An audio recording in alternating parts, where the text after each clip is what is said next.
So we are live. Got it.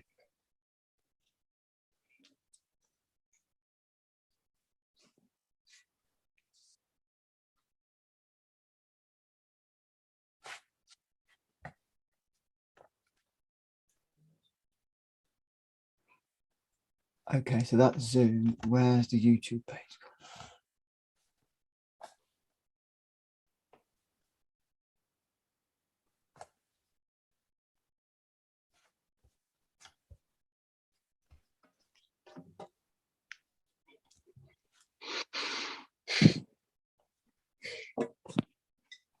You got us on gallery view? Just check.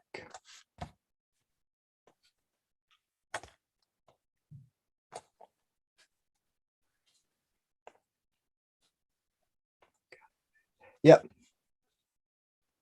There we are. Okay.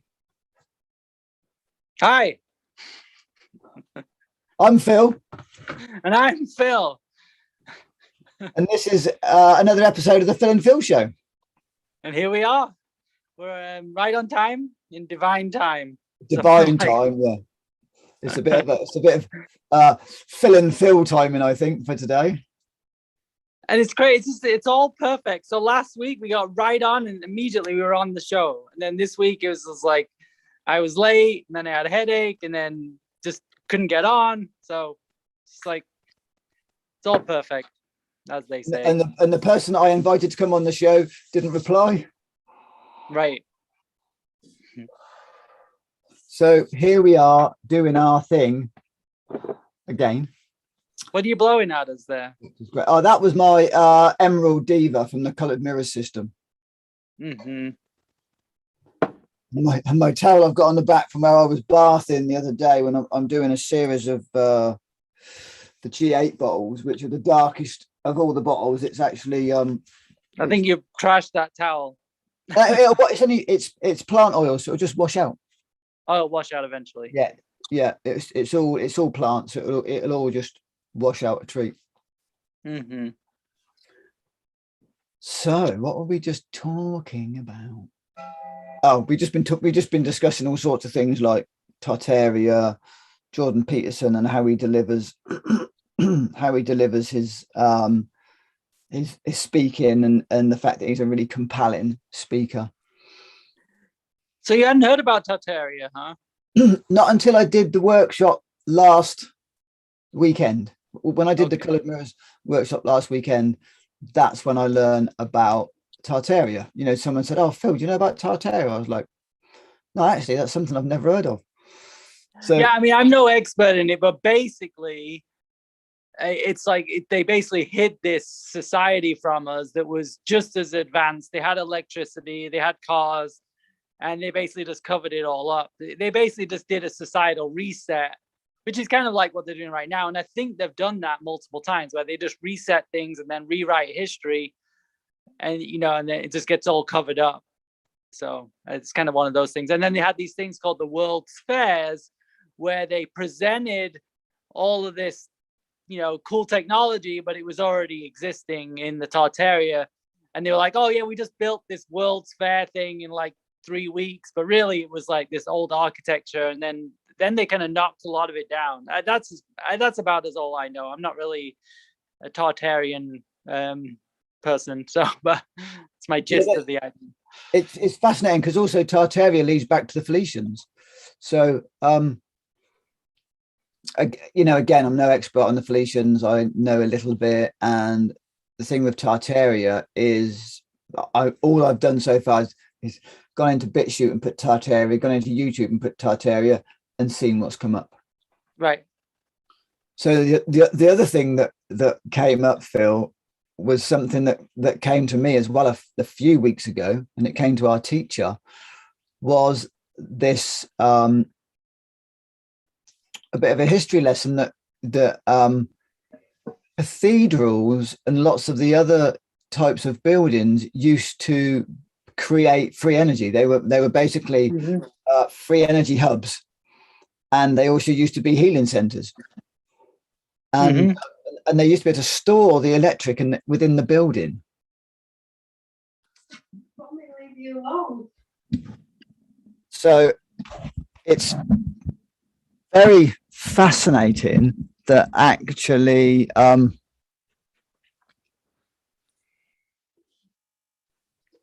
so much out there. Well, another thing that they've rewrote, which, you know, I like to dig into, is they rewrote the whole thing about health, you know, starting with what our friends, the Rockefellers, they rewrote that health comes from a pill to solve every ill, and better living through chemistry and the, you know, the germ theory and all that stuff. And they rewrote that, and it's just been pummeled into us for the last, what, few hundred years since. Well, I think that was rewritten. It's about 100, just over 100 years now. That the Rockefeller Foundation came out. Right, but then pre that, there was when the first medical, like putting pus under people's skin to try and create immunity and all that stuff started. So 1796 or something like that, with the this whole weird idea. Yeah. And you know, and then they started the national health scam in Britain.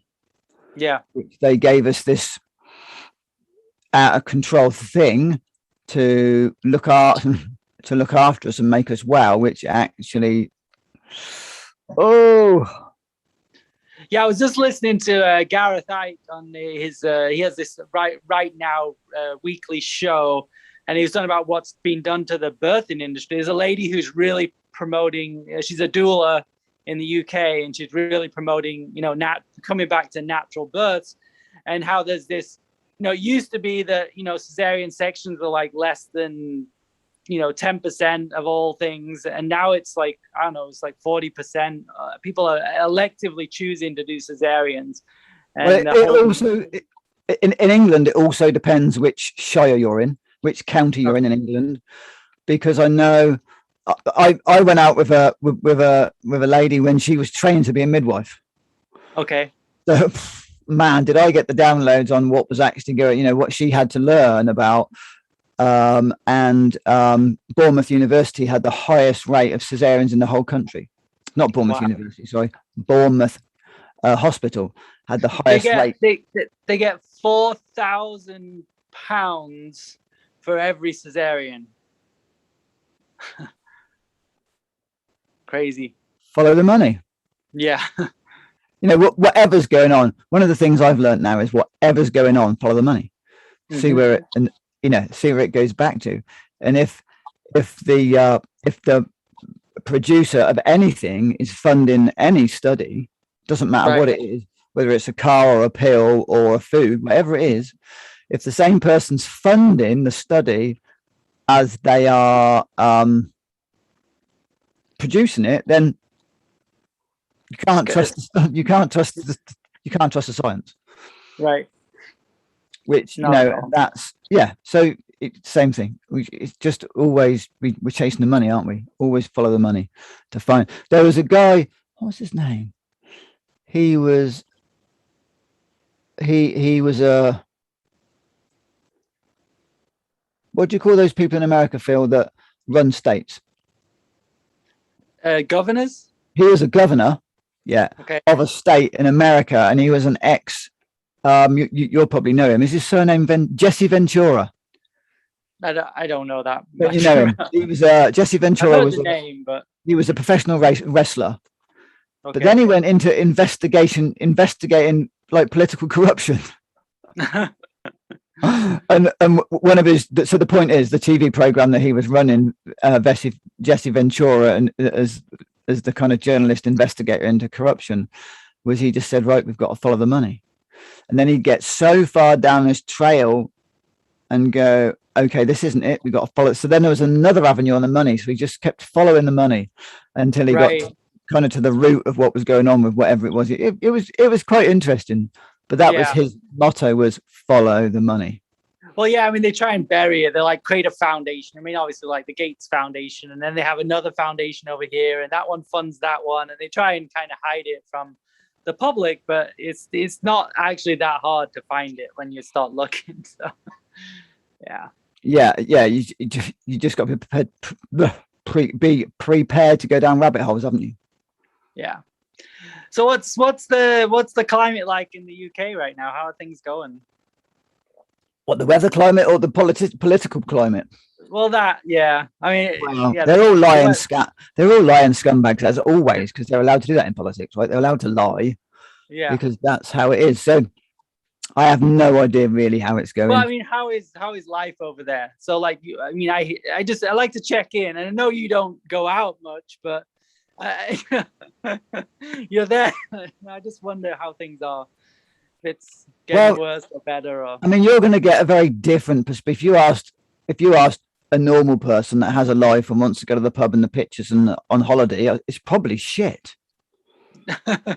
If you're like me and you don't want to do those things because it's just like, what, no, I'm not going to run it down. I don't want to do any of those things. Yeah. And then you're self-employed too. Like, it's not like you're working for a big brother corporation. So that makes I'm employed by my own company, which is really fab. So I can make up the rules as the employer and the employee. So that's even better. So I can choose where I work, when I work, and who I work for, which at this moment in time is really useful, being able to choose who I work for. Mm-hmm. And then I go to these, I go to a group on a Sunday where we stand and chat about things, what's going on, solution, remedies. So, for me, actually, there's always a split bag, right? And for me, COVID's been really good. It's always the same. You kind of get two splits. You get kind of 50-50. 50% of the people do all right. 50% of the people don't do all right. Mm-hmm. It's not that cut and dried, obviously, because you've got some people that are doing incredibly well out of COVID, a very small minority. And then you've got the other very small minority that are doing absolutely horrendously out of COVID. Right. I'm one of those ones that's kind of, it hasn't really affected me because negatively. I don't think it hasn't affected me negatively at all, actually, because being a builder, I've been allowed to travel to work if I wanted to. So, I had some friends down in East Sussex, for example, and that was the only work I had, so I went down there to work. So for me, it hasn't really affected me much. I don't go shopping much because I run part of my company is I buy and sell organic foods. So that's only on a small level. Mm-hmm. So that's really useful for me and my friends because they don't have to go out shopping. They can come to me or I can pop it to them. And I love that. And so has that picked up more during this time then?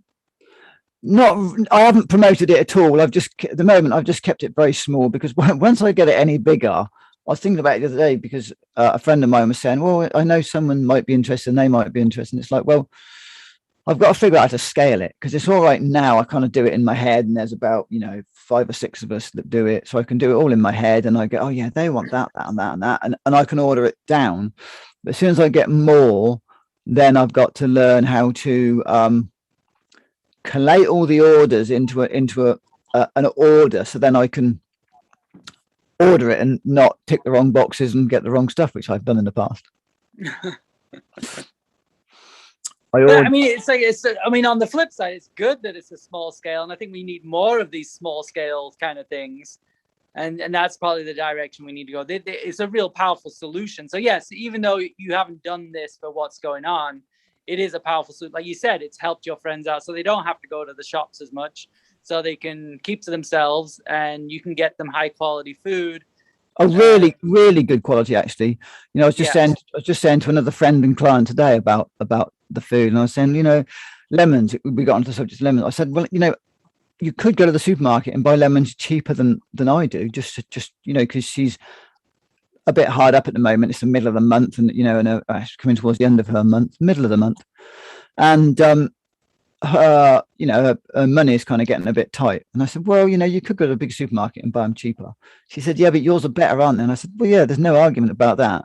energetically, the food that I get is so much better than the supermarket food. Mm-hmm. And I think it's because of the way it's handled.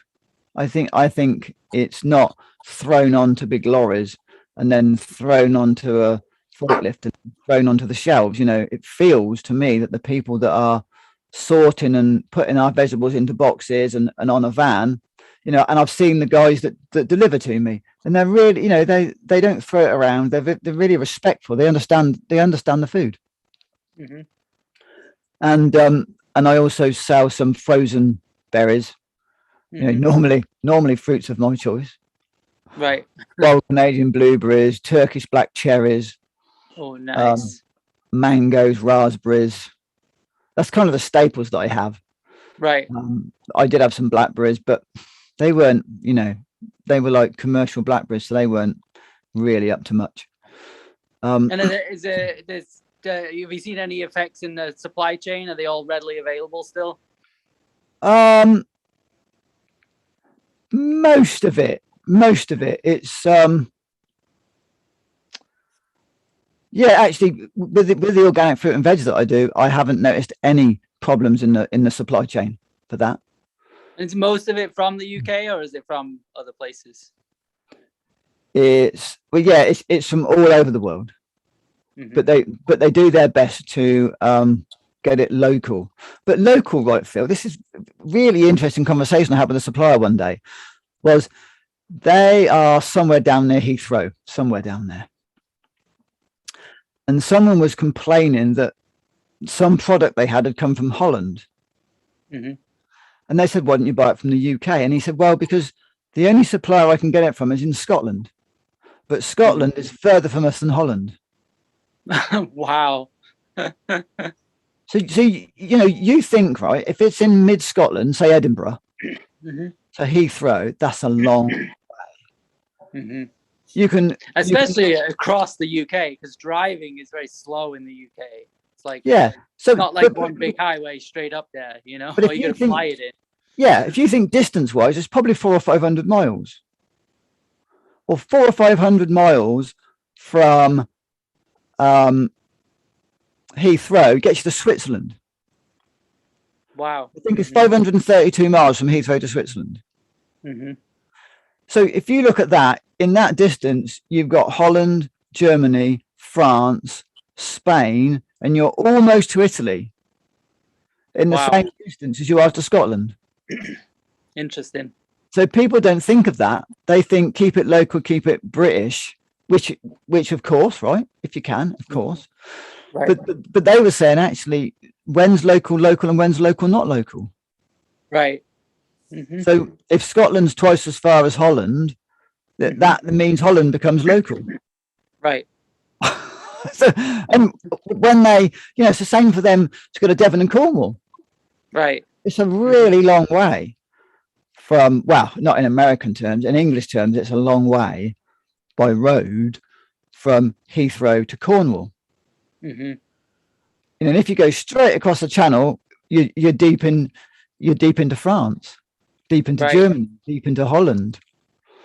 So that really changed my whole perspective on local food. Right.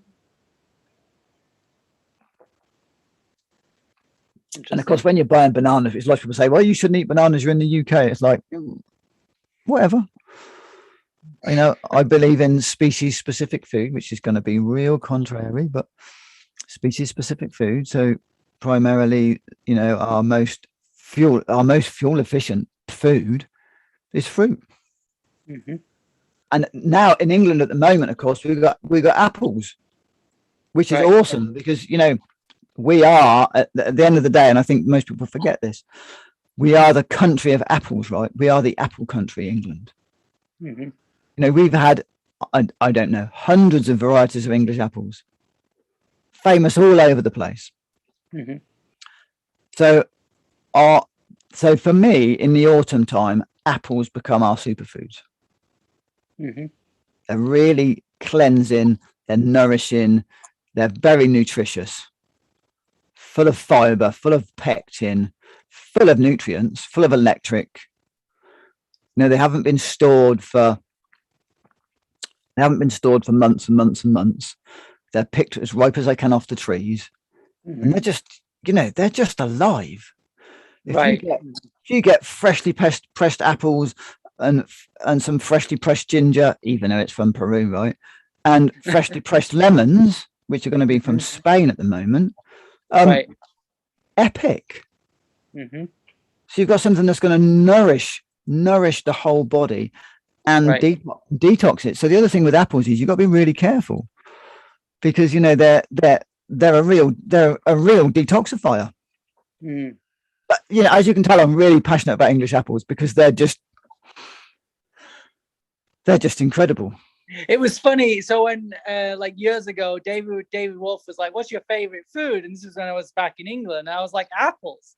And I think he thought it was a really strange thing, but it was like, well, that's the best, most local fruit I can get. Like, sure, durian's nice and all this stuff, but it's like hit and miss how good it is. Oh yeah.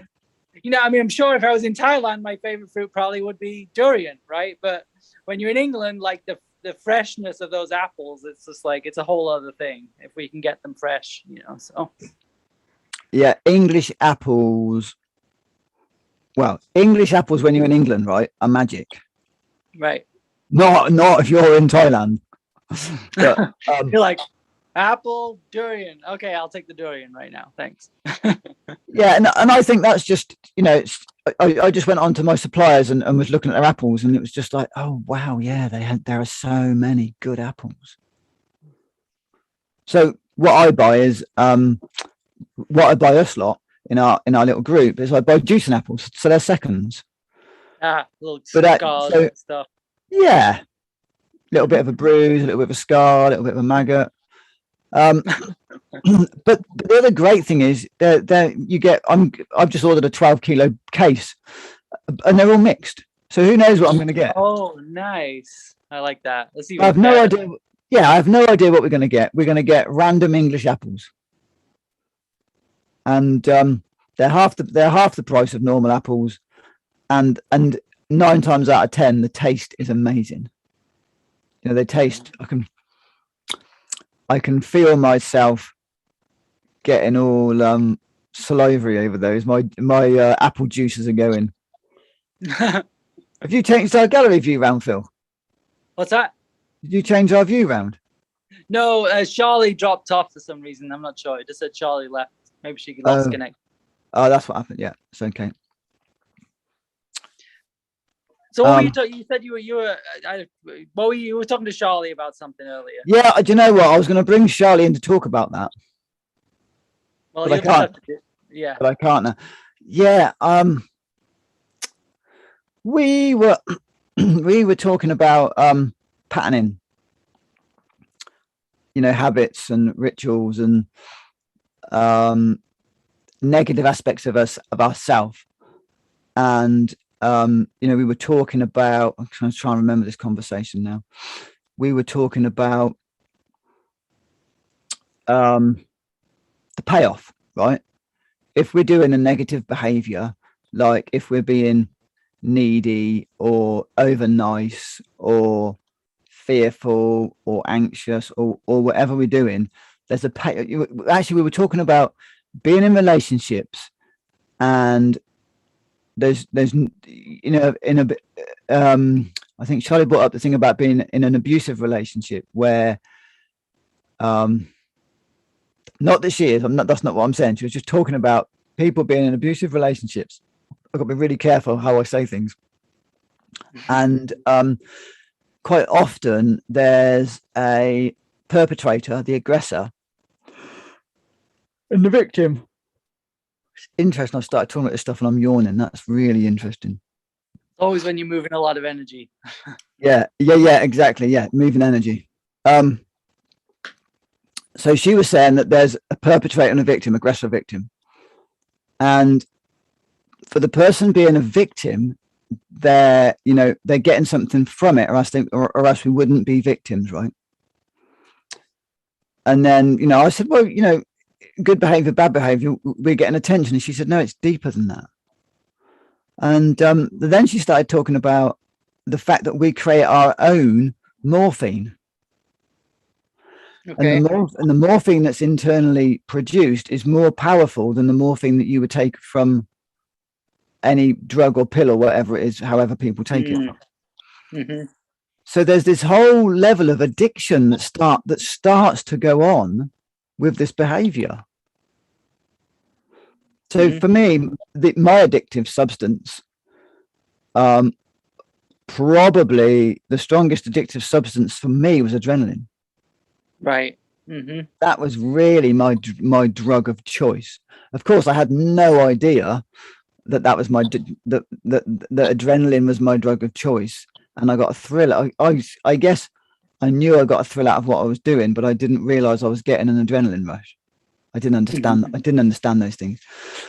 So for me, it was adrenaline. So I totally understand that, because I also loved what I did. Whereas the victim, let's just say in a abusive relationship, wouldn't understand that they're getting a thrill out of it. Mm-hmm. Right. Because when they're getting abused, and mentally, physically, spiritually, however it is, potentially they're flooding their body with morphine, and it's like, oh. So that's one possible reason why it's so hard to get out of an abusive relationship. Because, well, yeah, I mean, it's totally, there's these pathways in our brain that, like, we keep repeating that pattern. But yeah, it's interesting that there's chemicals are released at the same time, which are addictive, because that morphine's to calm you down after you're stressed out, and then it's like, oh, it feels good.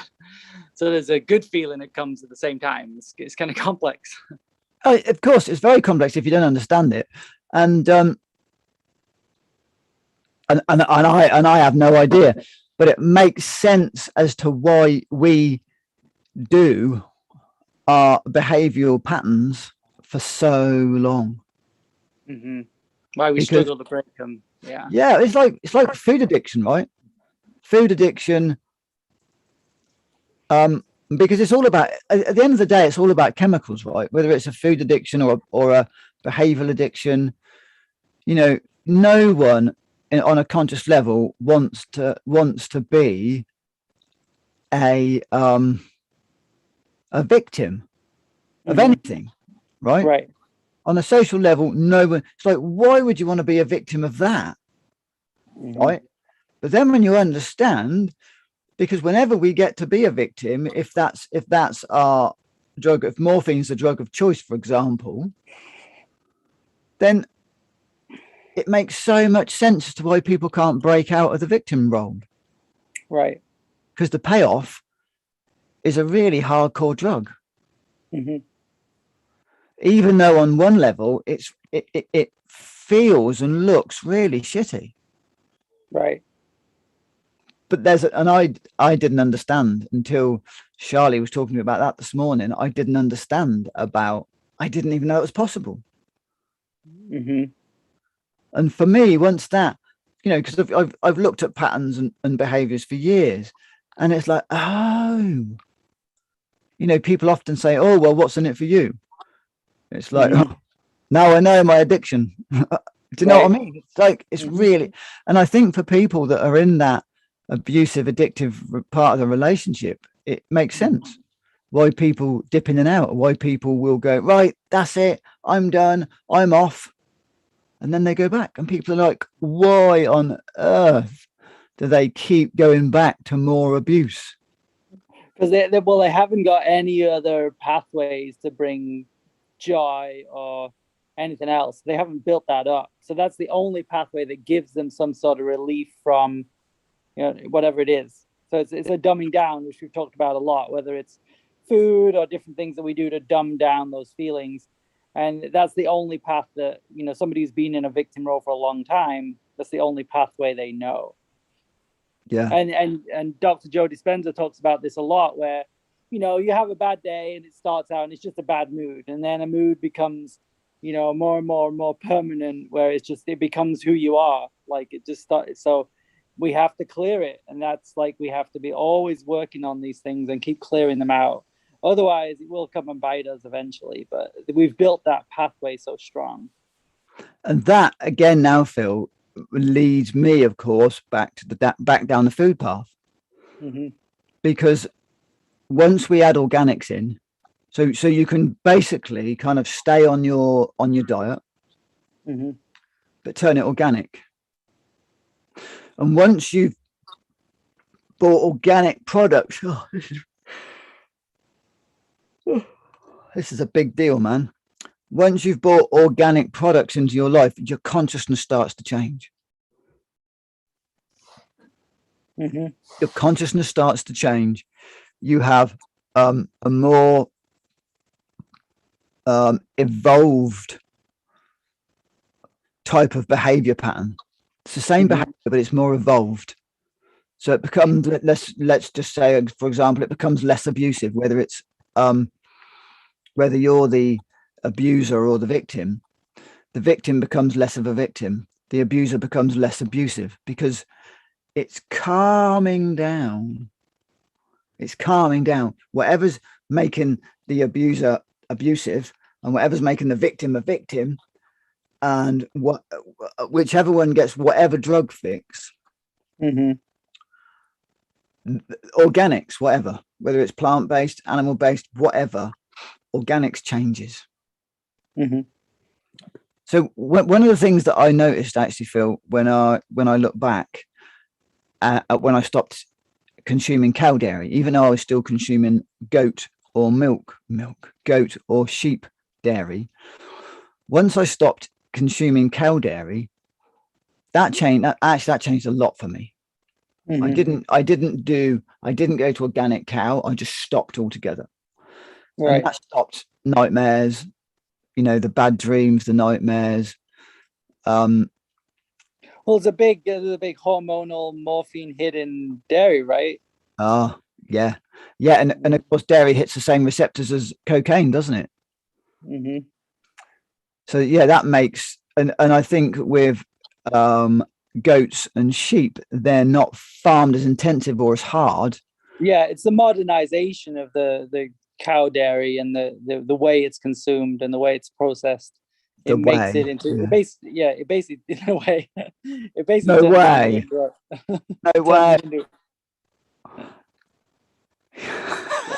No way, man.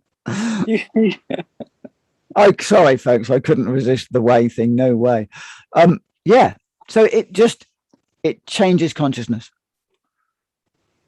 Talking about changing consciousness, I'm going to change the subject for 1 second while I'm looking at Susan. Do you want to say hi, Susan? Yeah. Susan has been on what day are you now on a water fast? 14. She's on day 14 of a water fast. Hi. No way. You're looking great. Thanks. Yeah. You look radiant, Susan. Thank you. Gee, my tongue just turned so white. I was just like, my body's working so hard because I was only going to do 10. I'm like, I'm not stopping. I'll give you a look at my tongue if you want. Yeah, go for it. Oh, wow. And that's getting better. So she has a story. So what day? Hang on a second. What day did that come out? 5. Really? Wow. And she'd already done a week juice. And I've been tasting like iron, metal, something really chemically in my mouth. My mouth always tastes awful, but it's going away. And I had a rash. She's doing colonics. Oh, she did it. It's just going away, but I had a rash. Her tongue was like super coated. Yeah. Friday. I don't know, what day are we today? For Friday, right? Right. And she went and did a colonic. And she has obviously eaten. She's been doing enemas. She's done 3 colonics in this fast. All this stuff came out. It was crazy. The bile was coming out. Yeah. That was day 11. All kinds of stuff still kept coming out. So I'm just really motivated. We were going to go to Patagonia for a meetup, a potluck, and I'm avoiding potlucks because I figure if my body's working this hard, I cannot crash it now. Yeah. No. You got to stick with it. And you're feeling fine. I feel normal. Wow, that's incredible. Yeah. So You it's lost what? You lost 20 pounds or something? Well, over the last 3 months, I've lost 20 pounds. Yeah. I've probably lost about She put on a lot of 7 weight after the now. car accident, Yeah. and you kind of knocked all that back off now. Now I'm behind. I'm a little less than before the car accident. Yeah. So I'm losing the weight that I wanted to lose 6 to 8 months ago. Yeah. Yeah. that's amazing. That's amazing. That's just epic to be on day 14 of a water. You know, I don't like water fast a great deal. For me, dry fasting's easier. Yeah. It's really interesting because You don't really like dry fast, right? I didn't work that. Yeah. That didn't work for me. But I am doing like a little lemon juice, and there's a key element in doing just water too, is I'm doing ocean plasma. Sea plasma. You Sea know, plasma, Quintone stuff. Quintone. I don't know. Yeah. So like one of the things David Wolf said was when he did just plain water, he got dragged and tired and, it was bad. But when he added a good saline to the fast, that it kept his energy up. And that's worked for me too. I'll go take a shot of Quintone and then all of a sudden it's like I had a cup of coffee and I'm just ready to go again. Oh, that's because you're getting the electrolytes up, isn't it? Keeping the electrolytes up is, and I think with a water only fast, keeping the electrolytes up is often a challenge. Yeah. So I was listening to one of Dan McDonald's videos. He's just come back on YouTube again. And one of the things Lou Corona recommends on water fasts is enzymes. Yeah. Interesting. Oh. Yeah. So proteolytic enzymes. Break this stuff down. That's it might help with that. Yeah. I'll do that. That's a good point. So the proteolytic enzymes will really get in there deep and work really hard if you're doing a water only fast. Absolutely. Yeah. I mean, it will really get into the plaque. Okay, great. Yeah. I'll do that. Cool. Thanks. Good advice. Glad I stopped by. Thanks. Brilliant. So Susan, I just one last thing. When I just there's a guy called Fasting with Trevor on Instagram, and he just put up a post about he's just finished a 20-day dry fast. He was shooting for 27, but whatever, he stopped on day 20. So I was like, wow, that's amazing. I've done 5.5 days. Brilliant job. Yeah. And he messaged me back and said, Phil, 5.5 days is great. However, it all starts after 5.5 days. Oh, and that's what I just told you. It was after day 5 that everything started going crazy. Yeah. So on the dry fast, he said, what did he say? I think it's the same on the water. There's like a thing that kicks in. Yeah. The body starts to clean up stuff. I'm serious. So he says, thanks, Phil. Going beyond 5.5 is pretty fun territory. Going to challenge you in several ways. Yeah. All I've been doing is actually, I'm so devoted to the cleanse that I'm skipping out on some fun group activities. I'm just like, no, I'm just going to stay here and not go to food meetups and things like that. And I don't think I'd be into the food, but it kind of would just be, I don't know, not so fun to sit around and watch people eat. No, I think from what I've learned about fasting, it's really not good for you. Yeah. No, I think even the socialness of it, like once I go, I can't sit down and rest or lay down and rest or meditate if I want to, because I'm in a group of people. So you're doing a lot of slowing. You've been resting a lot, sleeping when you need to, and and that's really important actually. Now we're on that subject of fasting, and people say to me, oh well, when you're juice fasting, water fasting, dry fasting, do you just work as normal then, Phil? It's like, no. What do you mean? It's like, well, the whole point of fasting, and this is what I want to reiterate now we're talking about it, is to rest. Rest, meditate, watch a movie, go for a little walk in nature, because of course it's wherever you can, wherever you're doing your fast, going for a little walk is, that's really useful. But it's like resting is so I think that's why I've always had a hard time trying to fast and work. Like I always go, I need to stop, and I did a little bit of a cleanse. It was nice. I did juice. I'm still kind of doing it where I just do liquids during the day, and then have like a kind of a more of a meal at night. And it's been really good, but it's really hard to do a fast and go to work. It's really stressful actually. So this is my opportunity. yeah. Yeah, that's actually where fruit. Of this opportunity, yeah. Yeah, absolutely, and that's the thing where fruit's really useful, Phil. Right. Yeah. For most people, fruit is a really big fast. Yeah. But actually, you've got, you're putting, you can cleanse and your body can rest, so to speak. But you're still putting really good quality, clean fuel in. And yeah, so, I'm the fruit eater. He's not the fruit eater. I eat fruit, but not as much as you. No, I'll go right to the fruit section when I want a snack, and he goes right to the candy bar. Well, that's called that's probably a pattern. yeah, right. I know that. Yeah, talking about candy bars and patterns, that's one I've had to really look at. Is they've abandoned me. I'm all on my own now. No, this low power mode kicked in. I need to plug in. That's what I've had to really look at is that pattern and addiction. And one of the things that I've been looking at now with buying the little chocolate bars or the energy bars, which I haven't done now because it made me feel so ropey the other day when I had one. Well, the other day, 2 weeks ago when I had one, it's just like, oh my God, I can't do that. I can't do that anymore.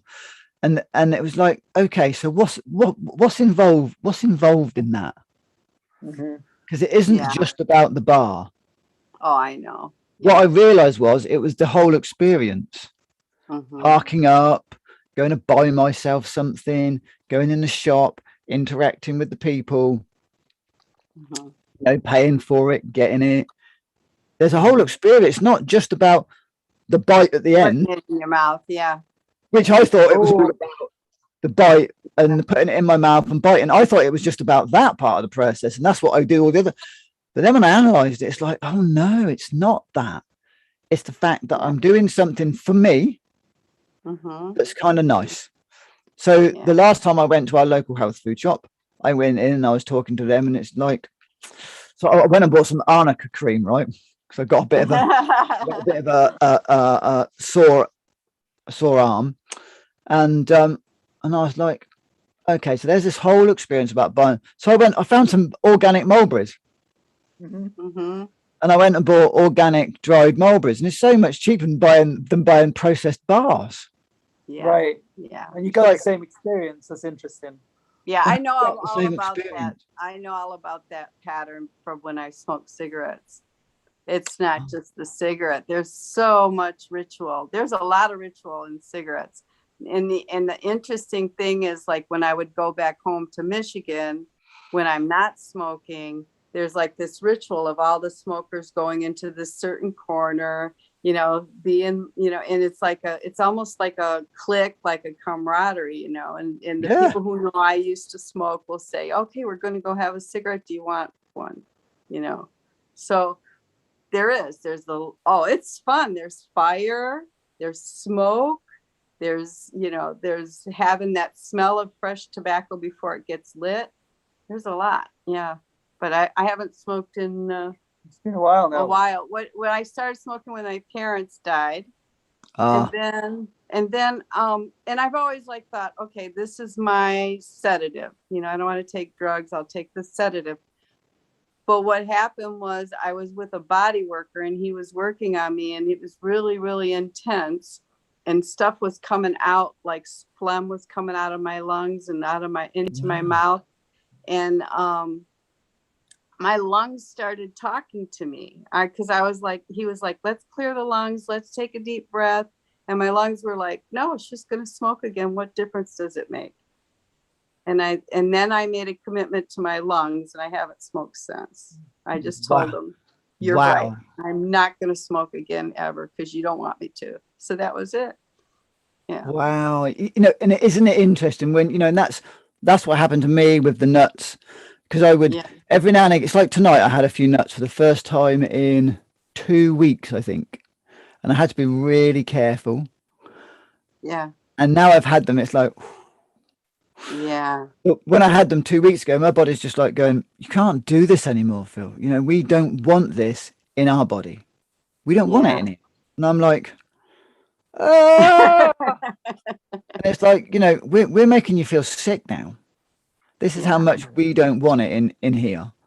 And I, you know, and tonight I've had them. I only had a few. Well, a few. I probably had more than I should have done. Yeah. But then I said to Phil, then I realized I had some mangoes in my little fruit store outside, and it's like, oh, if I'd have known they were there, there's no way I would have eaten nuts over mangoes. Yeah, yeah. The nuts I've So got go for are the better soaked. thing. You know, they're soaked, they're activated. I toss them in a curry mix that I do. I put them in the dehydrator, and so they're not just normal nuts. You know, they're even activated nuts, and my body's just like, no, please stop it now. So yeah, you gotta you gotta like separate yourself from your body and sometimes, and because you just I think if you think of your body as a separate entity, then you have more respect for it, you know. Interesting. Yeah, you know, and also once you realize, like a friend of mine was saying, when he was on day 8 of dry fasting, he realized that his organs weren't communicating. Yeah. You know, he's like, Phil, our organs talk to each other. Right. And I was like, yeah, of course they do. Not that I knew that. You know, I didn't know that they actually kind of spoke to each other. And it's like, of course they do. Right. They vibrate. I was with a body worker last week, and he was telling me like my organs weren't vibrating correctly, and he did some body work to get them to vibrate in tune with each other. It was because of a childhood trauma that happened, and it stopped them vibrating properly. Yeah. So, Susan, what kind of body work are you having done? Because that sounds really interesting. Oh, this guy is amazing. He's retired. There's no name for what he does. Nothing. It's his own. He just feels and goes. He uses stones and crystals and spirits, and he's just this wild, all resource guy, right? Yeah. So wow. He does, and he also does body work. He's just like an avid learner too. So he's learned how to do body work. He works on the neck. He does cranial. I don't know how. I mean, and because he's retired and does it out of his a little room in his home, he charges $40 a session. Wow. Yeah, that's pretty amazing. That's so amazing. Yeah, and he's been doing. I started seeing him because of the accident, because a friend of mine was seeing him for trauma. He specializes in trauma, so she was seeing him for trauma. Now I'm working on childhood traumas because I got the accident trauma done. So yeah. Wow. Yeah. I mean, that's where we need to be. You know. We go back through the trauma.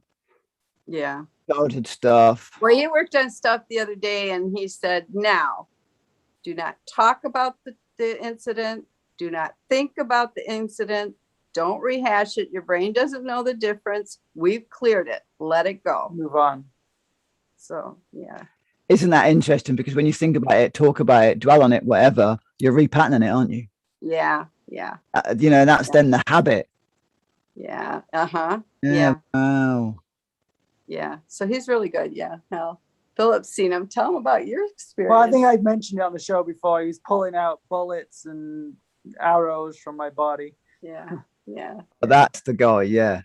Yeah. Yeah. It was the one that was like, there was something going on in my liver, and it was like, there was some, I think it was a bullet wound in there or something, or stabbing. I don't remember, but he pulled it. It was a sword, right? He pulled a sword out of my liver, and it totally shifted. It was just like, oh. And then it was like, I haven't had any discomfort there since. So. Yeah, so that can be, you know, the thing with bullets and arrows and swords is sometimes they manifest so we can understand them. Yeah. Mm-hmm. But it doesn't necessarily, I'm not saying it isn't true, but what I'm saying is it's not necessarily a bullet wound. Or right. It might not have, it could have been metaphorical. I get it. It's something real, or it could be, it's something that our minds go, oh, it's an arrow. Oh, we know, especially when in America and England, we know what arrows are, right? Right. So our mind goes, oh, it's an arrow, or oh, it's a sword, or oh, it's a bullet, because we kind of somehow it's right deep in our psyche, those types of wounds. That's a good point. That resonates because we never really know. Because they're so like past lives are merged with other people and different, and who knows? Like, but it was part of keeping an open mind. When I was studying psychology, I learned like so many different modalities of psychology, you know, and I started to realize it doesn't matter what template you're using or what ideology you're using. If it's working for you, that's great. And then you move to another ideology. So like what I'm saying is the ideology is a tool, not a reality. That's what you're saying. Yeah. It's a tool. Yeah. Yeah. You know, who also what I'm saying as well is though, who knows? The right, bullet, we don't know. you know, the bullet wound, the saw, the arrow. Yeah. It could be a past life trauma. It could be an ancestral trauma. Right. Or it could be our minds trying to make sense of what's going on. Of an injury. Do you know what I mean? So Right. we've got, if you look, this is how I see it.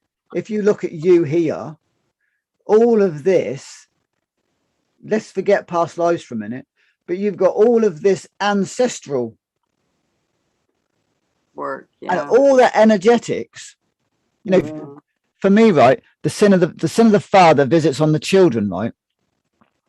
So for me, the biggest sin that our forefathers have committed is not doing the work to release the trauma. So all of their unreleased trauma, which gets handed down to us because they haven't dealt with it. Right. So then we have to deal with not only just our trauma, which is plenty, but our ancestral trauma. And then past life stuff, who knows? Part of me believes in past lives, part of me doesn't. But I think the carrying on down of ancestral trauma is very true. Yeah. So there's a lot for us, you know, there's a lot for us to untangle. Yeah. I think that the best thing is keeping an open mind and letting what resonates with you come through. And that's that, you know. Like when we were talking to this dog whisperer, you know, this dog communicator for Shiva, one of my friends was like, really, what was that all about? You know, this person doesn't, how does she know what to do? And I said, you know what? I don't really care. If she tells, whatever she tells me, if it feels good, I'm going to accept it. If it doesn't, I'm not. But I'm going to keep an open mind that maybe she's going to tell me something I need to know. You know, we can't, I think that we're blessed. I'm blessed. Philip's blessed that we have less skepticism than other people. You know, like we're willing to go there and see what this is about. What is that about? You know, and hold on to it for a while and let it do what it's supposed to do for us. And I think one of the differences as well about being open-minded is you've got this level of discernment, which means it doesn't matter if it's true or not. Is it useful? Yeah, there you go. That's exactly what I meant. And so if that lady says something, you know, people that are skeptics, they want it to be black and white, true or false. Yeah. But if it's useful to you at that moment in time, it doesn't matter. Yeah. And that's what we need to be looking at is discernment and useful. Can we use that information? Yeah. We can't use that information, then it's useless, and it's true or false, and who cares? Who cares? Yeah. And at the end of the day, if it's useful, who cares whether it's true or false? Right. Yeah. It's useful because it's all I don't know what the word is for that. It's all relative at that moment in time, isn't it? And you know, we're taught that it's going to be right or wrong, black or white, good and evil. Yeah, I think that's kept us away from a lot of knowledge. A lot of knowledge, because is it useful at that moment? So for Philip to have a sword pulled out of his liver was useful at that moment in time. Yeah. And it doesn't matter whether it was a sword or a bullet or an arrow or a trauma. Yeah. Because the way that his mind body complex received it and utilized it got a result. Right. Yeah. Some people would say, oh, that's a placebo. Well, who cares? Exactly. Yeah. Well, it was weird because I think his spirits guided him to do that, because the week before he told me that there was something wrong with my liver, and I was like lying at night awake, freaking out, thinking that there was some problem. And then that next session, he just went in and did that, and it cleared it. So, and that's that power of the nocebo placebo effect. So if I'd gone into a doctor's office and shared that, they'd be like, oh, there's a problem there, we're going to do diagnostic tests. Then I would have been lying awake at night, and then they would have been like, oh, well, we found there's a little abnormality there. And that would have been the the construct that I would have taken on. But instead it was like, well, a sword. Okay, we pulled the sword out. Cool. Now I feel better. All right, well, I'll believe that one. You know. Why not? Why not? You know, it was useful and you got a result. Exactly. 40 That's bucks. That's like this guy that works on us. He believes he's got spirits all around him that tell him what, maybe he what does, not maybe to he doesn't. do. Who knows? Maybe he does. Maybe it's all his intuition. Who knows? But that's what he believes. That's what gives him power. So good. Go for that. You know. Yeah. If it works. Yeah. If Oh, it he's works. amazing. He's amazing. So whatever his belief system that taps him in, I'm all for it. Yeah. You know, this is the thing about it's useful for you. Yeah. Because you're getting results. You're clearly getting better. I mean, you look great. So whatever Yeah. you're doing. Well, I left his office and I drove for the first time. You drove? Philip handed me the keys She and I hasn't drove. driven. I haven't Oh, yeah. driven since January. But then every time I think about driving, I have nightmares. So You still I'm gotta probably clear going to go some- see, I still have to clear some stuff. I'm probably going to go see an EMDR, I think, because might help. Because everybody keeps telling me EMDR, so I might do that. But yeah. EMD, whatever it is. EMDR is very good for trauma release, isn't it? Yeah. So It's got a lot of recognition. It's crazy because I wasn't afraid on the road when I was driving. I felt really confident, but there's something in the back of my mind that is feeling the terrible responsibility of driving and what damage you could do to yourself and others. And that's a reality. So it's hard to get past the reality of driving being dangerous to get back in the car. The thing there, right? The deeper thing there is responsibility of others. Yeah. That's My last nightmare, I caused a semi to knock several cars over, and I was going around apologizing to all the people that were sitting along the edge of the road and, you know, kids and stuff. But it actually felt like these were all different people. Just another little aside, and maybe because I'm fasting, I felt like I was apologizing to people in past lives that I've known and hurt, because there were like 20 or 30 people, and I just kept going one after the other and saying, I'm sorry. It was my fault. Please forgive me. And I was doing that to all these people. Yeah. Wow. Yeah. And that's that thing, you see, that's that thing that I just picked up on, which is that responsibility for others. Yeah. I think the car is the vehicle. Yeah. For you to it's the vehicle for you to get into that trauma of responsibility for others. Yeah. Yeah. I know I'll never drive the same way I did before. And I keep in the back of my mind, I keep wondering, like, when I was zipping in and out of traffic, did I ever cause an accident that I don't know about? You know, maybe all those people with all the accidents you really caused, but you didn't know about. Drive that crazy, Susan. Don't take that on. Well, I do speed. Oh. I definitely speed. But I wasn't speeding when I actually, both times I got in an accident was someone else's fault, and I had no way of avoiding someone else's fault. Yeah. It was your karma. It was your fault. Yeah, whatever it was.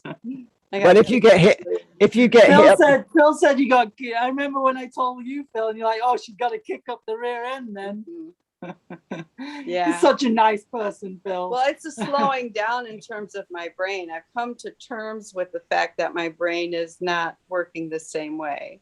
So, and that's a slowing, and it's a regrouping and trying to figure out what I'm going to do if it stays like this. You know, what kind of career am I going to have, or what, you know, the what it does, what my damage does is I can't remember what I was, short-term memory. I can be thinking I'm going to do something and I don't remember what I was going to do.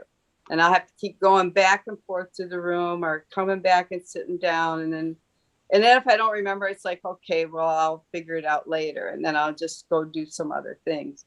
When I'm reading, I can't read. I can only read like about 10 pages, and then my brain goes really fuzzy if it's something I haven't read before. So I can only take in about 10 pages and I'm done. So those are two things. So I'm thinking, well, I need to do something that doesn't require, like I was tutoring. I can't do tutoring now, but maybe I'll do something else that'll be more physical. And, you know, that's just what I have to figure out. I like chefing, so maybe I'll be chefing. I can do that, you know. Yeah, But I think it's a gift because it's maybe I was too much in the brain and I need to get more in the heart now. So that's we all need to get into the heart. We all need to get into our right brain, not our left brain. Yeah. But yeah, so what I was going to say to that is, for me, that's how I've always been, like you just described. See, that's for me. There's hope for me then. But I think for me, it's vaccine damage. Yeah. Right. Because I've always been, you know, that's vaccine damage. Oh yeah. Because what you've just described as a brain trauma is what I've been trying to heal for the last 20 years. Wow. And it, you know, and I couldn't ever remember more than one number at a time. So like on a phone number, I'd have to go 07. Yeah. Oh, what was that? You know, and I'd have to, every number I'd have to look. And now, like when PayPal sends me a login, I can remember all 6 numbers. Mm-hmm. Good job. And that's I find I'm doing that. Yeah, exactly. I'll work across. I work cryptograms, and they give you hints. It's like a code. You know what cryptogram is? It's a code. No, that's too complicated for me. It's code. It's a coded. It's a coded statement, right? It's a puzzle. All the letters in the alphabet are given different letters, and you have to crack the code. Okay. Wow. So I can do that, but what you're saying, here's another thing that happens. Like you can get clues in the back of the book. So I'll go to the back of the book to get a clue. And before I get back to the page, I forget what the clue is. So I got to go back to the back of the book, write the clue down, then bring it back with me so I can remember it. That's so you understand that. I totally get it. You know, I'll be at work, right? I'll measure something. I turn around, get my tape measure on my bit of wood and have no clue what I've just looked at. Then I have to go back and measure it again and go 605. And then I got it. But so I just, if I'm like the other day, I was marking a bit of plasterboard. So when I measured it, I just wrote the measurement next to the, you know, on the end. Yeah. So you learn tools to adapt. That's what I'm learning, tools to adapt. You know. But one of the things for brain health that's really good is wild Canadian blueberries, because berries nurture and rebuild the brain. Okay. And the other thing, Dr. Morse does a really good tincture called upper circulation brain and nerve. It might just be called brain and nerve now, but he's got a tincture that actually brings the circulation back around the brain and it helps to rebuild the brain. Cool. Yeah. And that's part of the thing about this water fast too. I've got a book on psychology and fasting. And when you're water fasting or dry fasting, so what your brain will do is its favorite supply of energy is sugar. Okay. But when you go on a fast, then it goes to fat.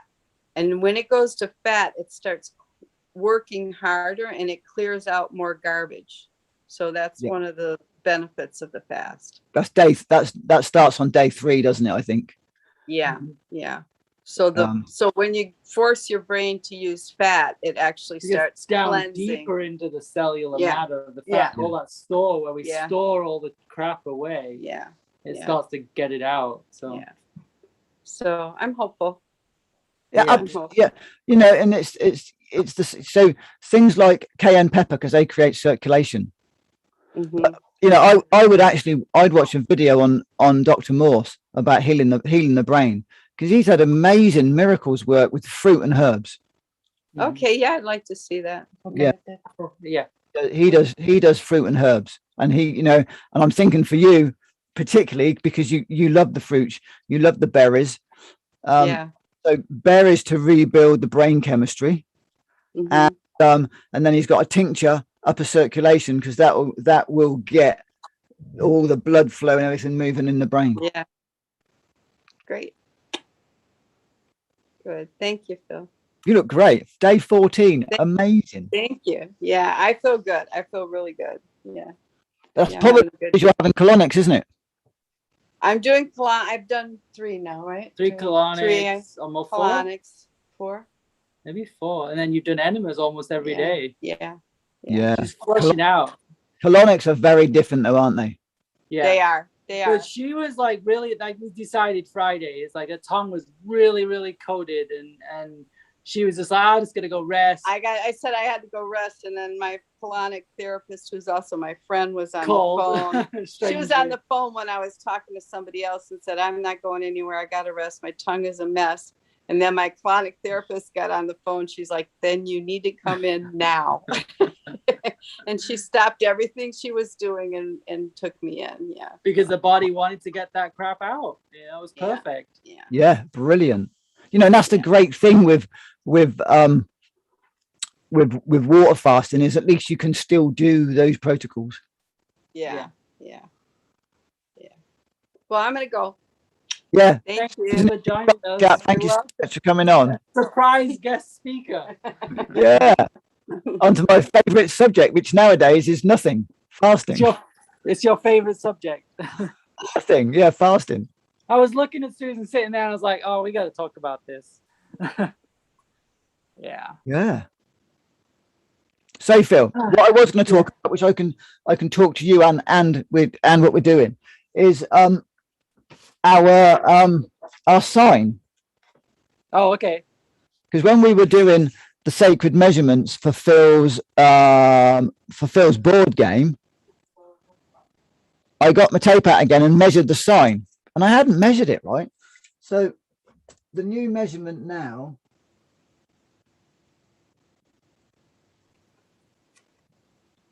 is 66 millimeters, which is actually 10.5 inches. It's a whole. Okay. So what did I just say? See, this is what I mean. I was just like, what did I just say? 66, 10.5. 66 mil, which is 6.6 centimeters.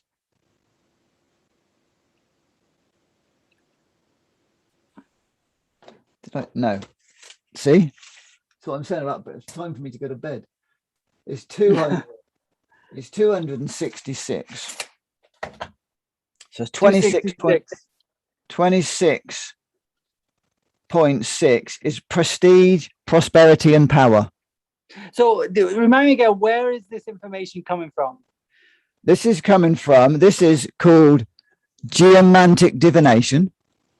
Geomantic divination. Okay, I gotta look that up. It's actually from feng shui, and it's called the Luban Ruler. So the Luban is that there's 2 rulers, right? There's one that's called the Luban, which is all about life and living, and then there's one called the Dingbang, which is what graves are made with. So you want to make sure you've got the right ruler. So how do I spell Luban? Luban? Yep, Luban Ruler. Geomantic divination. Okay. And then the next one is where do we start there? We start there. So the next one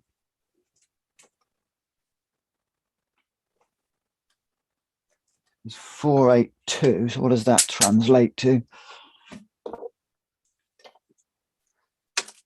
482.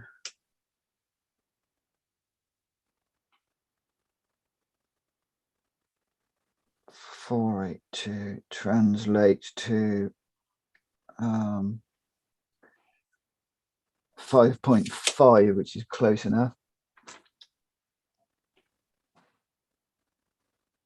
Have I just got that wrong?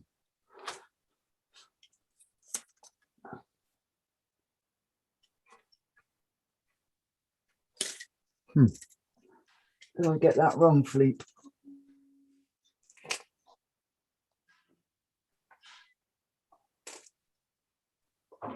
482. So it's just the end of the first section. Abundant good fortune. Okay, nice. So we've got abundant good fortune, and then we've got prestige, did you say? Prestige, prosperity, and power. Nice. So that's now what our sign represents for us on an energetic level. That's just going to open things right up. I love it. Yeah, exactly. You know, before that sign was all about, you know, squashing us down, and it was all about misfortune. Oh my. So that would have manifested as struggle to get guests. People don't want to come on the show. We're not going to get many viewers. We're not going to get many YouTube fans. We're not going to get many thumbs up. We're not going to get donations. You know, or that's basically if you bring it down to two things, right? Mm-hmm. Which if you look on there, I've got red dots and black dots, right? So the red dots are about if we just split it into two things, right? You've got good fortune or good luck and bad luck, to keep it really simple. Mm-hmm. Right. So you want to be in good luck. Everything we do wants to be in good luck, right? Mm-hmm. So both of those lengths, the height of it and the length of it, were both in the bad luck column, and I hadn't noticed that before. But and then can you do corrections? So say you've got something you can't change, like the shape of your room. Is there corrections that you can do, kind of thing? Yeah, I don't. That's then getting into feng shui. So yeah, you can. For instance, one that's popped to mind: if you've got a troublesome neighbor, mm-hmm. If you turn the mirror, if you put a mirror on the inside of your house facing their house and turn it around so the mirror faces their house, it reflects back the negativity to them. Interesting. I love that. That's fun. So yeah, you can put plants in certain corners. You know, you can work out from your doorway, from the doorway into the room. You can then, I've forgotten what this is. This is feng shui. You can put a little map on your room, so and then it's all worked out from the doorway of that room, and then that will tell you where your good fortune corner is, the corner that you want to work on, the area to put your bed. So yeah, it's all about trying to create as much good fortune for ourselves as we possibly can. Right. And that's the challenge, is creating good fortune. You know, on everything, right? Right. Organics changes your mindset. Mm-hmm. The more wholesome you eat, it changes the mindset. The more vegetables you eat, it changes the mindset. The more plant-based, changes your mindset. Then the more raw food you put in, it changes your mindset. Then the more mono you eat, changes your mindset. Changes your body function. I mean, it really does change your body function. The more fruit you put in, changes your mindset again, changes your body function again. Mm-hmm. The more herbs you use, changes your mindset, changes your body function. So for me, it's all about good fortune, bad fortune. So with food, it turns on genes and turns off genes. So that's good fortune, bad fortune, right? If you can eat really good food and turn on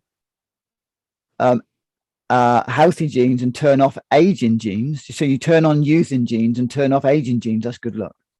Mm-hmm. If you're going to eat shit food, you're going to turn on your aging genes, and that's really bad luck, right? Mm-hmm.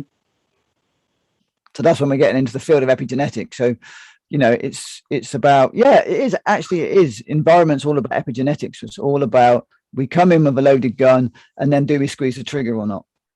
Mm-hmm. And that's up to us. Right. So we want to really stack good fortune in our favor. Mm-hmm.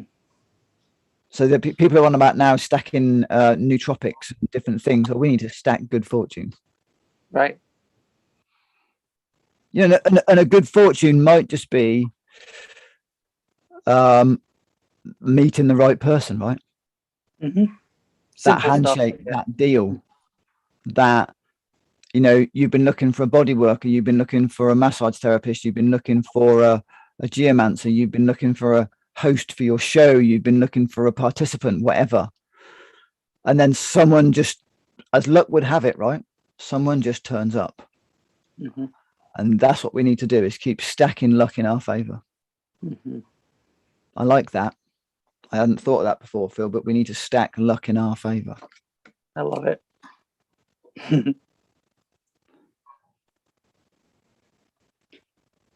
I'm just writing that down. So one other topic I just wanted to talk to you about, maybe it's a show topic or not, we'll see, is our old dog Shiva. He's really struggling, and we're really struggling what to do. Like, he's staying alive, and then we've had like an animal healer come through, and like she's like, well, you know, he's really struggling, he might want you to help him leave, but like we're really struggling with that, and I don't even know where to go. Maybe that's not, I can't even, yeah. Like, what do you do? Like, it's a really tough one. I get that in the wild they probably would have been culled out, but then, you know, he would be gone. But okay, the first thing you've got to do is pick a color. Pick a color. Red. Okay, ruby red. Second thing you got to do is take a deep breath. Here's me getting vulnerable again. That's what I do to you, Phil. No, I'm not going to take you through a whole process. I'm just going to get you to take a deep breath. Beautiful. I can feel that. And now receive this color, Phil. That's all we're going to do.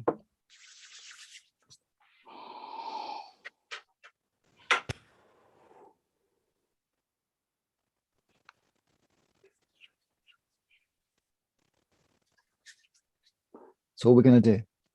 I always pick red. I pick red a lot. Beautiful. Well, that's about clan and family, isn't it? Yeah. And then red, because that's ruby red. Red's about being earthed and grounded, and how am I going to survive? Now, you think the thought of losing your little dog that you've had for years, you know, you're kind of getting into that how am I going to survive without him thing, aren't you? And, you know, and is it the right thing? You know, and then you're into duality. Is it the right thing? Is it the wrong thing? Do we do it? Do we not do it? What do we do? And, you know, what I said to you right at the beginning of the show, just before we started, actually, was you'll know. You'll know. You'll know when the time's right to either let him go or to take him to the vets. You'll know. Right. But, you know, just thinking about geomancy and stuff like that, right? Have you sat with him and asked him what he wants? No.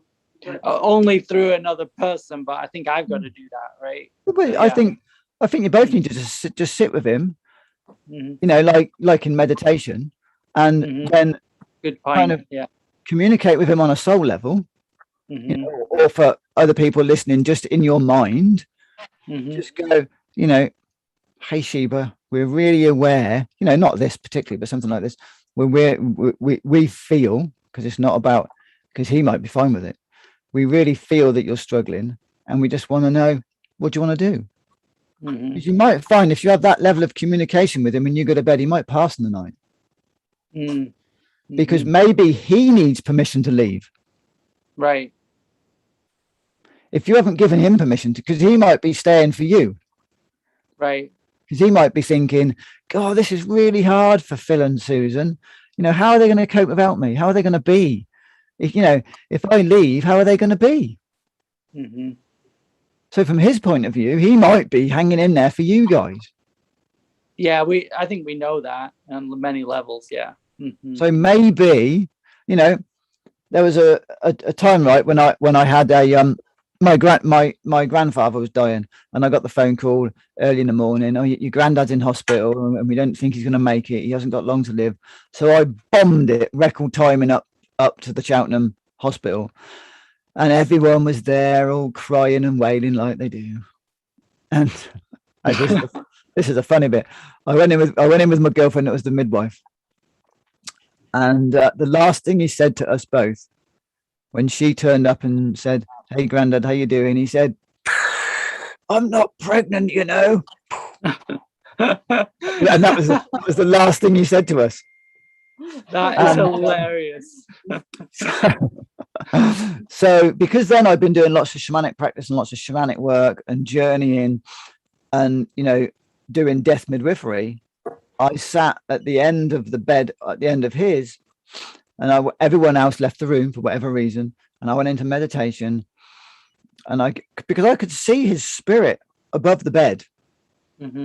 He was hanging on for everybody else. So I sat with him, you know, and I went into that space and was like, so You can die if you want to. It's cool.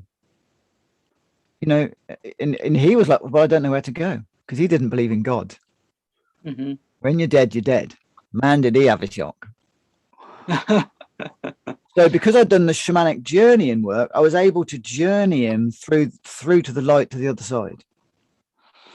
Then I came back and I was like, look, I'm going to go and have your lunch now. If you want to go, cool, I'll be back in an hour. When I had my lunch, I came back in an hour and he was dead. Wow. Because he'd got permission. When he got permission, because everyone else was going, oh, Dad, Granddad, don't die, you know, la, la, la, la, la. Because they made it about them.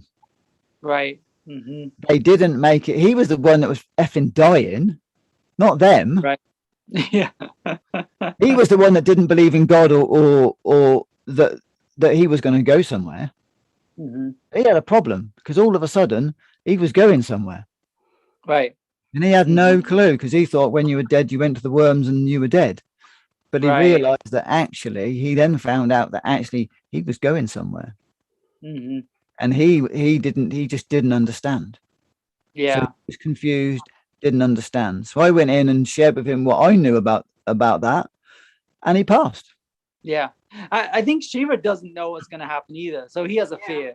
So even though he's a dog and you think he would know too, but he actually has a fear. He doesn't know what's going to happen. He's worried because he likes it here and he likes living in this plane and but he can't handle it because his body doesn't work. And he used to like running in the park and he can't do that anymore. So basically, I don't think we came to the conclusion we were waiting for him to pass on his own, but he's only got arthritis. That's not going to kill him. So, I mean, I don't know. But he did look in my eyes the other day, and I clearly felt him saying, I want to stay. And I was just like, okay, because we had decided we were going to put him down. And like, that's the next 2 days. 2 days later, he looked into my eyes and he was just looking in my eyes like, I want to stay. But like Philip said, maybe he doesn't know where else he's going to go. You know, maybe he wants to come to England with us, and it's like that. I think that would be too much for him, but who knows? I don't know. But we got to give him full permission. I think it's the thing. You'll know. Yeah. Yeah. I've given him permission several times, so because we were dealing with that, and I have told him several times, we'll take care of your body. I'll be happy when you're gone, but I'll be sad too, and we'll be able to do fine without you. I've told him that several times, and so has Philip. Have you sat in spirit with him though? I'm going to do that. I'm going to sit in meditation because that maybe is more physical. Maybe he's not hearing that on that level. So if you've kind of got to meet his soul. Yeah. His soul knows, whereas his physical body will be the same as ours. You know, he'll have an ego and he won't want to go. Yeah, right.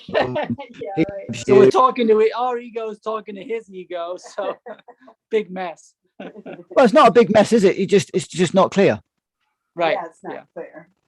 It's not, it needs to be soul to soul, spirit to spirit, whatever you want to call it. Mm-hmm. That level of communication. So what did the dog whisperer say? Did she say he wanted to go or not go? Well, she said he's having a hard time in this body. He's like, it's really hard. And kind of, I think, she did. She said he's ready to He's go. Ready. She But said he's ready. Yeah. So it's maybe have the conversation with him, sit with him, right?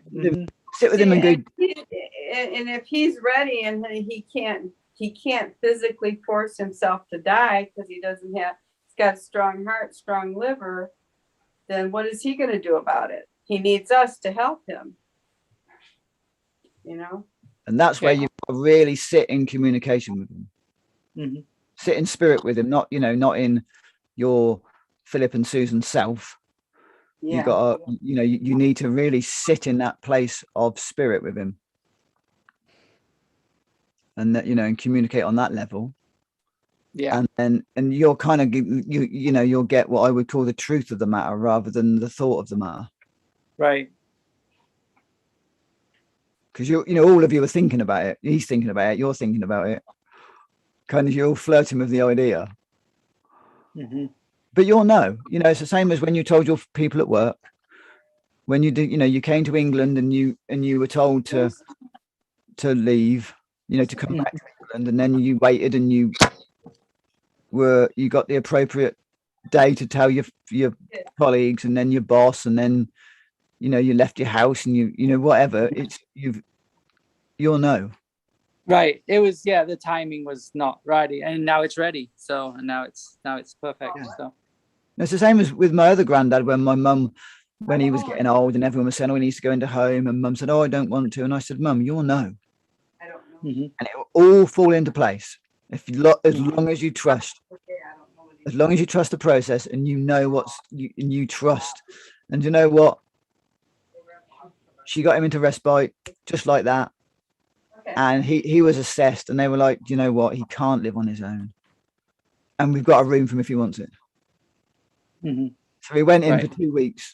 What happened to my box? So as long as we trust the process, which is easier said than done, I know. Mm-hmm. And it's so much easier when someone else is in the process. But things like that, you'll know, because mm-hmm. it will just. Right. And that might even mean him coming to England, right? Mm-hmm. Yeah.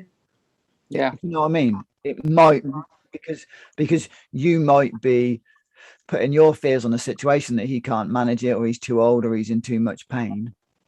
Right. And we don't know that really. Mm-mm. But you'll know. I reckon. Yep, I agree. All right. Let's have a spray. Let's have a ruby red, Phil, because we're talking about family, clan, tribe, community, pets, loved ones. Thank you, Phil. Then let's have the Emerald Diva, because this is all about, she's a heart medicine. So let's get some heart medicine in.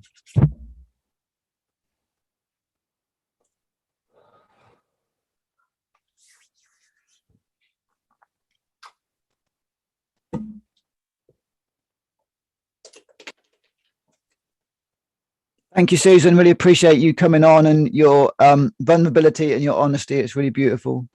Thank you again, Phil. Really good connecting. Yeah, thank you. All right. Well, I'm Phil. And I'm Phil. And this has been another fantastic, fabulous, amazing episode of the Phil and Phil Show. Check us out, philandphil.com. Make a donation. Subscribe, like, love our YouTube channel. Make some comments. Tell us what you loved about the show today, and what other shows you'd like us to do and talk about. And if you have a guest speaker, let us know. Yeah. And if someone wants to come on the show, let us know. Yeah. We're open.